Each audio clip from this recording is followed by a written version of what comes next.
Now, before we click play on this, I know that you have something to say. All right, listen. I'm going to say this right now. Women, in my opinion, should not be on the front lines doing frontline stuff. They should be. They can support frontline stuff, like medics or somebody bringing up the beans and bullets to the front line, or driving wounded people back to get medical aid. Yeah. But listen, on that last 300 meters of our country's foreign policy that I've had to enforce in war, that last 300 meters is a fucking stone bitch. You gotta be fast. You gotta be able to carry your weapons with you, and you have to run your fucking ass off. And when you get in position, not be so goddamn exhausted that you can't use your weapons effectively. Okay, that is fucking important. I got it. Yep. Now, Ukraine, they basically said any man between the ages of 16 and 60 cannot leave the country. Yep. And even if you volunteer and go over there now, they're basically ripping up your passport and holding your ass hostage until the war is over, which could be tomorrow or it could be in 5 years. We don't fucking know. Well, there's some funny business going on. We'll get into that, once we have a little bit more information. But I've been hearing those reports as well.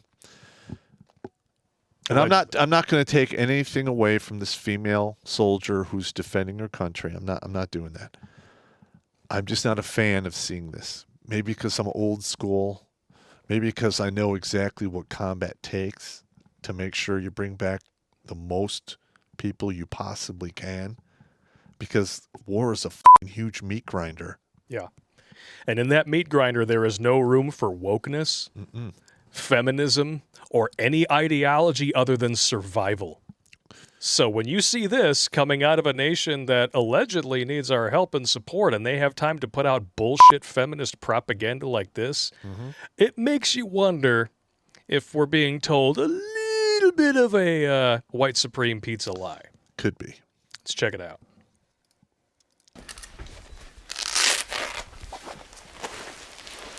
Oh no, she's stripping. Are we gonna get a strike? I'm not a woman. I'm a person. I'm not the woman. I'm person. So we're already crossing the gender lines. Look, she's taken off the body armor, which is not heavy. She's wearing all of the stuff soldiers wear, which I respect. I'll give her that. All right, let's let her keep talking. She's going to put her foot in her mouth. Citizen of this country. AK-74. I'm a soldier, a sergeant, a combat medic, and I need to protect this country. Which I respect. Yep. We are in Kyiv, and you even can hear air raid sirens now. Just the usual, what is it, Saturday in Kyiv or Tuesday or wherever. To keep our capital, I think it's the most important thing. Because the capital is the ideological point. It's the heart of the country. She's making tea. So, doing the thing, she's people just like us kind of thing. Now, I'm not going to take away from the importance of her role as a combat medic. What I will say is this. If you're a combat medic, you are out there treating the wounds of people who can physically do the things that you can't. Well, in her case. Because she's not going to be slinging a dude over her shoulder and dragging another one 50 feet behind cover. It's not going to happen. Nope. She's going to be safely, probably not on the front lines, treating people who have been brought to her. I have demonstrated this in real life. Yep. We used to have a hospital unit in the reserve center where I was. And they were prepping for the EFMB, which is basically a combat. It's the same thing as a expert infantryman badge, except it's for medics. And they had women. They had to drag people around, and they were like, "Oh, it's so hard." Oh, and I remember I'm standing there. I'm like, "What?" I'm like, "This is your fucking job. You're a fucking medic. You need to be able to drag. They're so heavy. They need to lighten it for women." I'm like, "Get the fuck out of here." So I go to the starting point, and I put the female medic on my fucking fucking back. I laid down 2 other soldiers, both men. I grabbed them by the scruff, basically behind the collar on their uniform, and I have this chick on my back, and I dragged them, all 3 of them, 200 fucking meters. I don't see her doing that. She's probably, what, $115? Yeah, and I remember I let go of the 2 dudes. I took the female medic off my back, and I said, when you can do that, then you'll be ready for combat. Yep. Yeah, just saying. Okay. Now, so like we said, you can't demean what it is that she's doing. I'm not doing that. Because combat medics are essential. Yeah. There's no denying that. But there's a particular problem that I have with something that eventually occurs in this video, and it's quoted in the title. Are you ready for this? Mm-hmm. Women are much stronger than men, says the female combat medic on Kiev's front lines. Mm-hmm. I'm pretty sure that we just detailed several examples that have taken place in recreational and professional sports over the past several years that prove you are 1,000% wrong. Sorry. Yeah. It is what it is. Now, just like with the manual transmission community, we're not dehumanizing you. We're just giving you a dose of reality. You can't change your biology with feelings, and saying something over and over again doesn't make it true. So you're saying something about the confused poles and holes community? The poles and holes community, yes. They're confused. Where does this belong? I don't know, man. How do I express this non-binary thing? I don't know. Shut the fuck up. Does it just like slip inside of his pee-pee hole? I'd pay money to see that. Does it go in a bowl of soup while he's massaging my balls? I don't know. Does he whip it with a car antenna? Can't be good. Sounds Can't be bad. Sounds real bad. Sounds bad. Sounds very bad. Now I Hilarious. hope this young woman does a great job. So do does I. not get hurt or wounded, and lives to be old and gray and have a happy long life. I really do. As do I. I hope that many people in Ukraine are like, because there are people on both sides of this war right now. Yeah. They're just caught in the middle. They're like most of us. We just want to be left alone to live our lives. Now they've been thrust into the middle of this. Mm-hmm. And we're feeling free as a culture in this country to completely cancel an entire country, to try and cut them off from all types of commerce, and they're just people like you and me who want to be left the f*** alone. That's absolutely correct. It's ridiculous. And I did a whole video, a layer video, where I gave my opinion on the performance of the Russian army, and people flipped the f*** out thinking, like I was saying, Ukraine is going to win. No, that's not what you said. I just said Russia can win, but they're going to destroy their army to do it with the amount of losses that they're taking, which, in my opinion, are very, very high for just 3 weeks of duking it out. Yeah. I mean, come on. I mean, when this first started, I'm like, this is the Russian army. It's like the 3rd best army in the Be like world. 5 days and done. They're gonna it's gonna be a blowout. If Russia gets air superiority, it's over. I did not see this happening.